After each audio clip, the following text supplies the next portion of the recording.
आज हम बात करेंगे मांगलिक कुंडली के बारे में। सबसे पहली बात, आप ये जान लीजिए, मांगलिक कुंडली का विडो होना या विधुर होना, पति या पत्नी का डेथ हो जाना, मरना, इससे कोई संबंध नहीं है। इसके और भी योग बनते हैं और भी उनका जो है ग्रह का नाता के होता है जिससे ये योग बनते हैं। यानी अगर आपको मांगलिक लेकर ये डराया जा रहा है कि आप विडो हो सकती हैं या किसी भी लड़के की का पति डेथ कर सकता है, तो आप इस घन चक्कर में ना पड़े। उसके लिए अन्य योग भी दोषी होता है। दूसरी बात, कुंडली के लग्न में चतुर्थ भाव में, सप्तम भाव में, अष्टम भाव में और कुंडली के द्वादश भाव में, यानी कि कुंडली के इन 5 भाव में मंगल को देखकर कह दिया जाता है कि आप तो मांगलिक हैं। और मांगलिक के नाम पर डराया जाता है।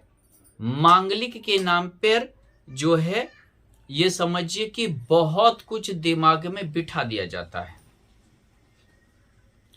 जबकि मांगलिक कुंडली देखने का नियम अलग है।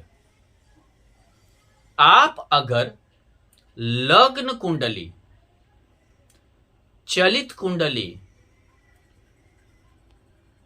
नौमांस कुंडली और चंद्र कुंडली चारों से अगर मांगलिक हैं तो आप समझिए तभी आप प्योर मांगलिक हैं, 100% मांगलिक हैं। अगर आपका लग्न कुंडली में, लग्न में, चतुर्थ भाव में, सप्तम भाव में, अष्टम भाव में और द्वादश भाव में मंगल स्थित है, तो आप सिर्फ लग्न कुंडली से मांगलिक हैं। अगर आपकी चलित कुंडली में भी इन 5 भाव में मंगल है तो आप लग्न कुंडली और चलित कुंडली से मांगलिक हैं। अगर आपके नौमांस कुंडली में भी इन 5 भाव में, लग्न में, चतुर्थ भाव में, सप्तम भाव में, अष्टम भाव में और द्वादश भाव में मंगल है, तो आप लग्न कुंडली, चलित कुंडली, नौमांस कुंडली से मांगलिक हैं।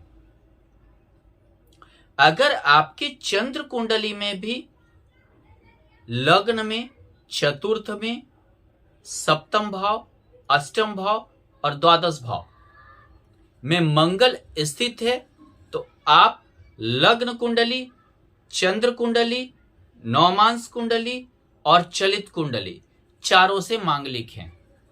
यानी कि आप तभी 100% मांगलिक मानकर चलिए। अन्यथा अगर आप सिर्फ लग्न कुंडली से मांगलिक हैं तो ये समझिए आप उसे 4 कैटेगरी में बांट लीजिए। ऐसा कीजिए कि 25-25% मानकर चलिए। सिर्फ आप लग्न कुंडली से अगर मांगलिक हैं तो आप मात्र 25% ही मांगलिक हैं। यानी हो सकता है कि थोड़ा बहुत झगड़ा झंझट से पति पत्नी के बीच हो, मंगल दोष के कारण। लग्न में, सप्तम भाव में थोड़ा सा ज्यादा झगड़ा झंझट होता है, अष्टम भाव में आरोप प्रत्यारोप लगाते हैं हो, और आपका जीवन अच्छा चले, वैवाहिक जीवन अच्छा चले। अगर आप लग्न कुंडली के अलावा चलित कुंडली से भी आप मांगलिक हैं तो आप 50% मांगलिक हैं। थोड़ा बहुत का अंतर आपका आएगा। अगर आप लग्न कुंडली, चलित कुंडली, नौमांस कुंडली से मांगलिक हैं तो 75% मांगलिक हैं, तो मंगल का दोष आपका बढ़ेगा। मंगल का दोष आपका बढ़ेगा, लड़ाई झगड़ा ज्यादा होगा, आरोप प्रत्यारोप हो ज्यादा होगा। द्वादश भाव में है अगर मांगलिक, तो हो सकता है आपकी पत्नी मायके जाके रहने लगे या पति पत्नी दोनों अलग अलग रहने लगे। इस टाइप के योग को बना सकता है। अगर आप चंद्र कुंडली से भी मांगलिक हैं, यानी चारों से लग्न कुंडली, चलित कुंडली, चंद्र कुंडली और नौमांस कुंडली, चारों से अगर आप मांगलिक हैं तो आप 100% मांगलिक हैं। मंगल का आपको 100% दोष लगेगा मांगलिक दोष का। उसमें हो सकता है कि आप डिवोर्स आपका हो जाए, आप जितना भी विवाह करें आपका एक भी ना टिके।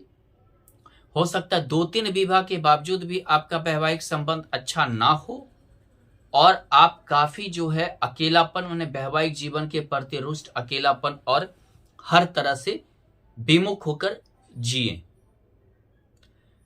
इसके अलावा अगर वैवाहिक संबंध में जैसे सप्तम भाव में राहु की दृष्टि हो, राहु की युति हो या शनि हो, तो वैवाहिक जीवन अच्छा कि विवाह भी नहीं होने का योग बनता है। वैवाहिक जीवन बहुत खराब गुजरता है और ये समझिए कि उस परिस्थिति में आप विडो होना या समझिए कि कोई भी अगर पुरुष है तो उसकी पत्नी का डेथ करना, उस अवस्था में ऐसे योग बढ़ जाते हैं। क्यों? नीम पे करेला चढ़ना, एक तो मांगलिक, दूसरा शनि या राहु के कारण और विषम परिस्थिति का योग बन जाना। या पाप कर्तरी में हो, आपका अगर सप्तमेश पाप कर्तरी में हो तो इस चीज को ये बढ़ा देगा। अब हम जाएंगे मांगलिक जो दोष होता है, अगले वीडियो में जाते हैं कि मांगलिक जो दोष होता है कुंडली में वो किस भाव में क्या फल देता है, इस पर हम विचार करेंगे।